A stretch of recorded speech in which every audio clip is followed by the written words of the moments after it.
Greetings, everyone. Welcome to my darts channel. It's me, Yevivo Beyi Belakete, formerly known as Francesca Abbey. I, excuse me, want to apologize for not fully introducing myself in some of my earlier YouTube videos. So, let me do that now.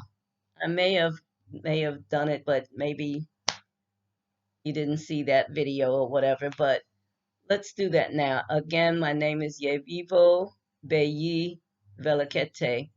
Yevivo is a fond name and it means free spirit. The name my parents gave me, Francesca, also means free spirit.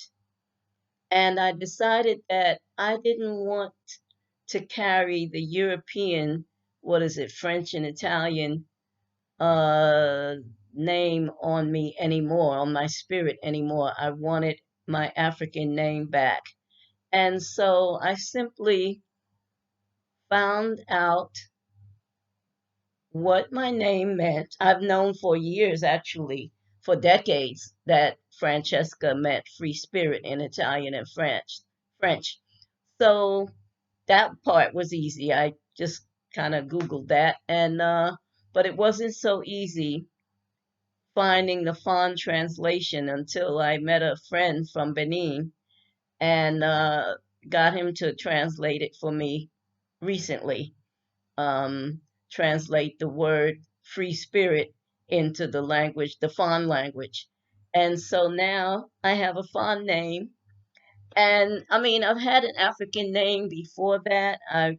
When 1988, when I first came to Ghana, I received the name Ama Anane Yeboah Botre. Ama, girl born on Saturday. Anane, fourth child born to the mother. And Yeboah, I think it means let her do or we help, something like that, depending on who you ask. And Botre means eighth. It's the number eight. So it's like eighth priest. I was named when I was in the Akan priesthood. And so I have that name, but it's a Ghanaian name, and my family roots trace back to Benin.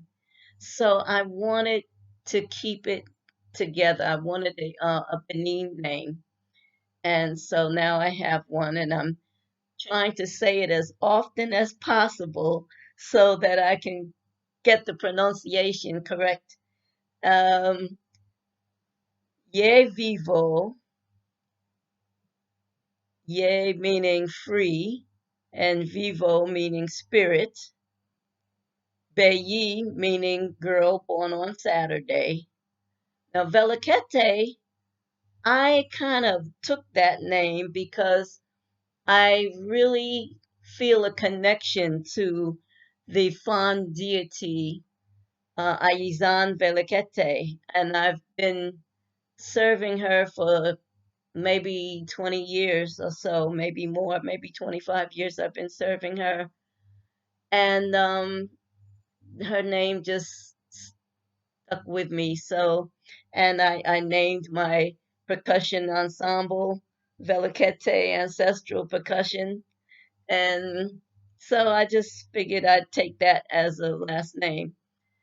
I'm not going to go and get my name changed formally, which they want to call formally, with the US. I'm not doing that. I'm not going to do that because if I decide I want to disappear, well, now it's all over YouTube, so everybody know the deal now. But yeah, I'm not going through all of that paperwork and everything. I'm tired of having to let some people of another culture validate who I decide to determine for myself who I am.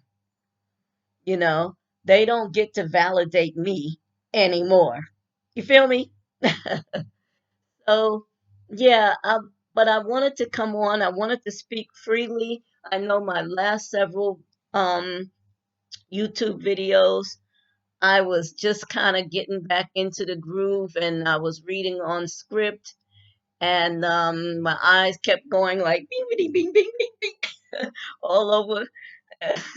I know y'all thought it was like, what's wrong with her? She drunk? Oh no, I don't drink anymore. So no, I wasn't drunk. I wasn't high. I don't get high, but my eyes were just all over the page. I'm trying to look at the camera, trying to look at the page, trying to look at the camera, trying to look at the page.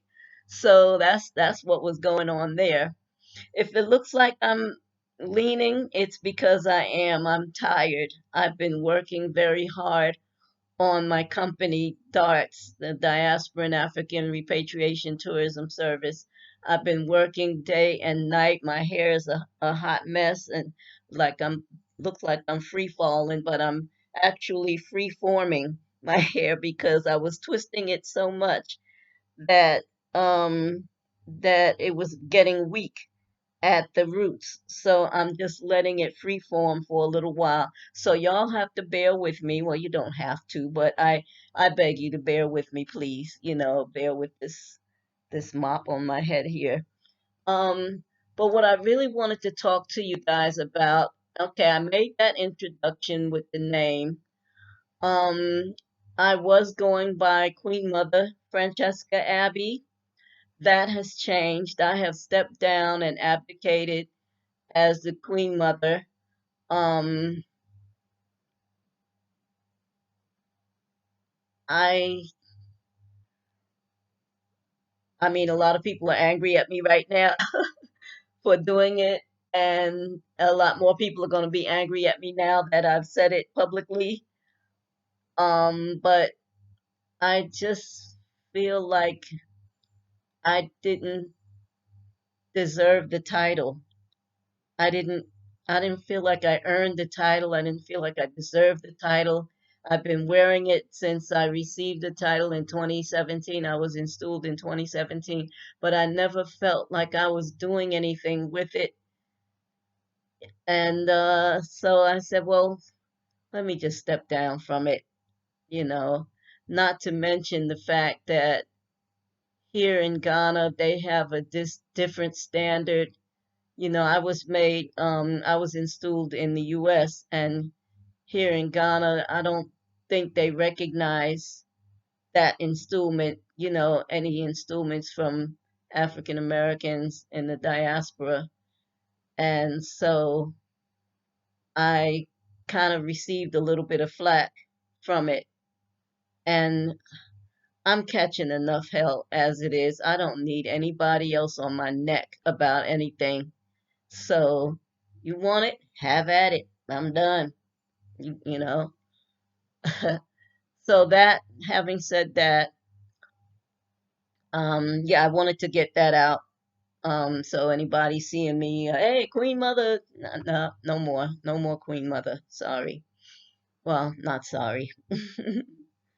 I feel free, like a burden has been lifted off of me.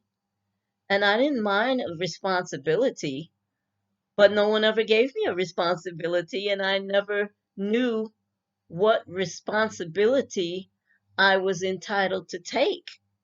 Once I moved from the US to Ghana, I didn't know where I fit in. I mean, already I come in the door.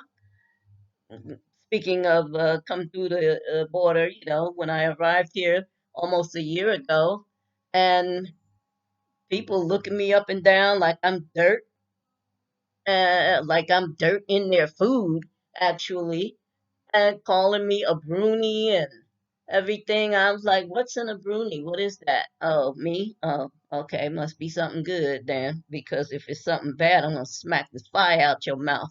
Okay. But I'm trying to behave myself here. I'm not trying to get violent or angry or anything. But I want to just speak to that a broonie thing.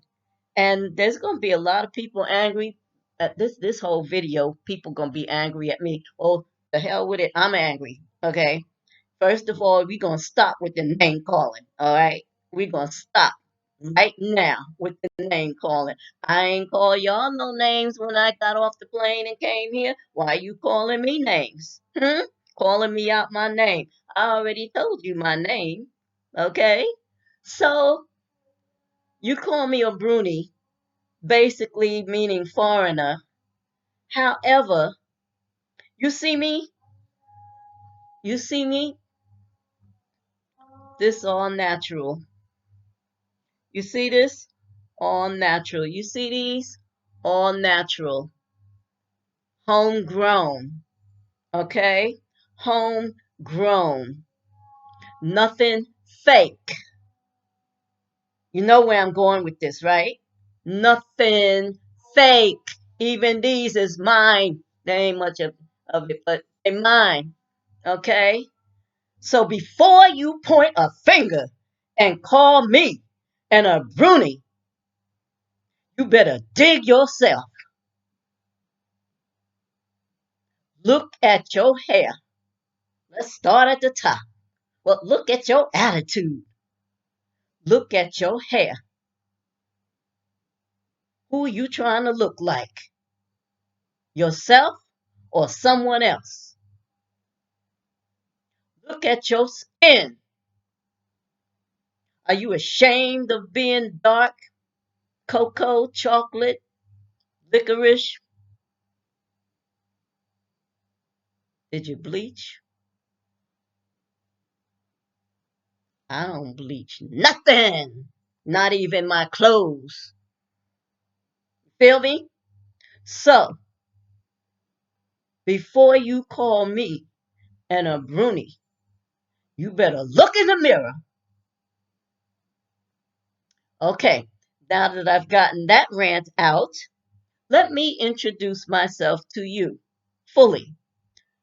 First of all, I know who I am. I know my ancestral lineage. I know my heritage, my cultural heritage. I can trace my ancestral lineage back 14 generations to Africa and beyond and beyond. Okay? Can you call me a Bruni? You who call me a Bruni? That's who I'm speaking to. I ain't mad at my friends here. My subscribers. I hope my attitude and my roughness and my brashness doesn't run you away. But I got to get stuff off my chest.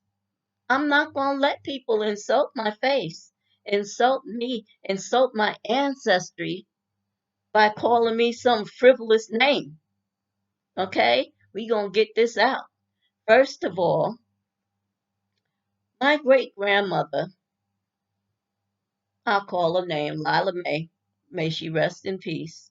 May she reincarnate in paradise. She was my best friend from birth. She was 83 years old when I was born, and I'm 66 years old right now. And from the time I was at least 3, she might have been telling me this story earlier, but from the time I was 3 that I can recall, she told me about her mother, who was a little girl born and raised in Dahomey and was captured or sold. We don't know the full story, but somehow she ended up on a slave ship. And that slave ship, there was a slave revolt. And once the slave ship docked, and she was able to escape. And the Iroquois, which is a derogatory name for the Haudenosaunee indigenous people, they found her, adopted her into their nation, and raised her amongst them. And she went on to marry a full-blooded Haudenosaunee man. Um, and they begot 2 children, 2 girls. One was my great grandmother, my mother's father's mother, and the other was her sister. And so my great grandmother Lyla May told me this story from the time I was 3 till the time she passed away. I was around 16 years old, maybe 15, something like that. It was ingrained in my head, in my mind. And I got so busy and so caught up with life, growing up the rest of the way and getting married and having babies and going in the military and looking for jobs. I it took me until I was almost 50 to decide to say, hmm, grandmother Lyla said we're from Dahomey. That part I had okay. I didn't quite get the princess part. That part just like went out of my head. But she said that her mother was a princess. And I'm like, okay, so the princess has to be the daughter of a king. And so I got busy and started researching. And she said her mother was a little girl. She didn't say what age, or if she did, I just don't remember. And I don't remember if she told me her name or not. But I started doing research when I turned around 50 and to find out whose daughter she was. And found out that she was the daughter of the kings of Dahomey. And I traced each king back generation after generation, all the way back to the founder of Dahomey. Oh, I forgot to mention that she said her mother was from Dahomey. Dahomey is now known as Benin. And yeah, sorry, I'm just jumping around here. I'm kind of scattered. But yeah, so she said her mother was from Dahomey, a little girl from Dahomey, kidnapped and brought it on a slave ship. Slave result, slave revolt occurred, and she was able to escape, and she was adopted by the Iroquois, who was actually the Haudenosaunee. Iroquois is a derogatory name, and married the full-blooded Haudenosaunee, and was raised up, and then begot my grandfather, my mother's father, and then my mother came about, and then came my sister and my brother and myself. Not too far, not too far from that lineage. So anyway, getting back to what I was saying, I traced back, found out who her father may have been, which king of Dahomey. Ahosu means king in Fon, the language of Fon of Dahomey. Ahosu Glele, Ahosu Gezo. And I just kept going back, because it was his father was a king, his father was a king, his father was a king. Traced it all the way back to the founder of Dahomey. And who also subsequently founded the African spiritual science of Vodun. Wow. Like, oh man, that day, I mean, it wasn't even a day, that was like a whole 4-day period of researching and studying with basically no sleep, no food, very little water. I was on a path, I was on a journey. I had to know more. So I was like, so who was he? Where'd he come from? Finding out he's from Nigeria. He was a prince from Nigeria. And his mother, Kwanjele, was a princess from Nigeria. And she made it with, y'all gonna laugh at me. I don't want to tell you this because it don't make no sense to me. But she made it with a leopard. Now, some people say that maybe it wasn't technically a leopard, maybe he was of the leopard society in that area. Who knows? I don't see any leopard spots on me, but well, just a few. But and begot three sons. And my 14th generation grandfather was one of those three sons, and each of them went off to find um, themselves a piece of land, however way they did it. And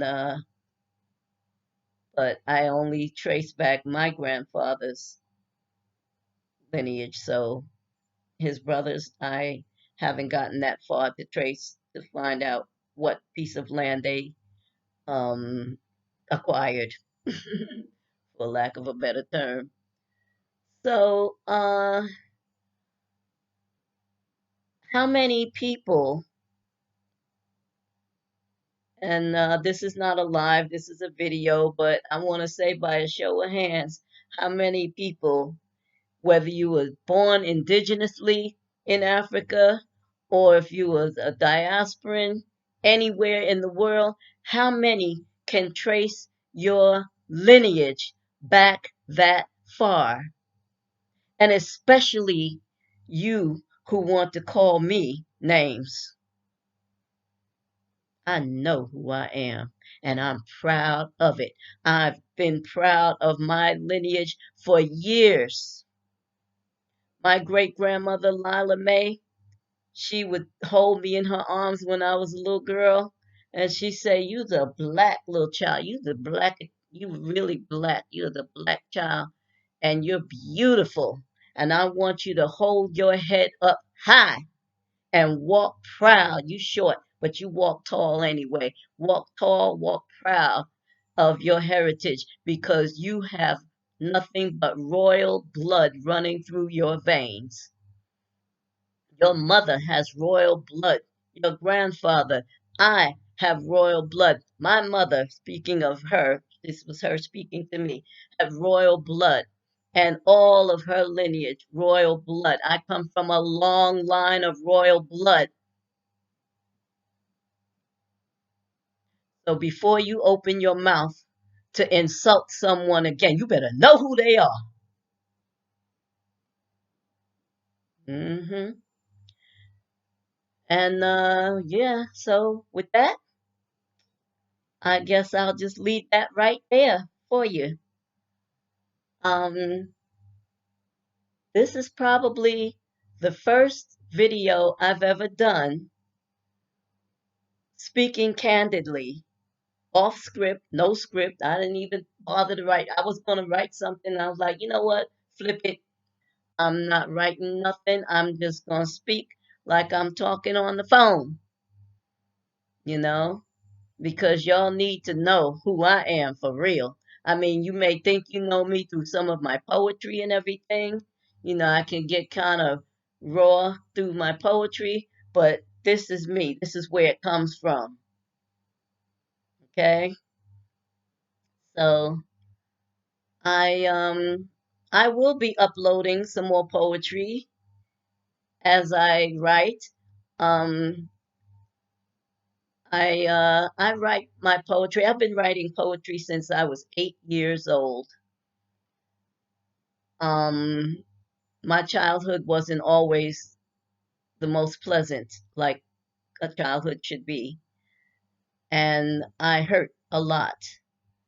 And I would take my hurt out of my body, out of my mind, out of my spirit, out of my heart, and write on paper and shove the paper in a drawer. Then suddenly I didn't hurt anymore.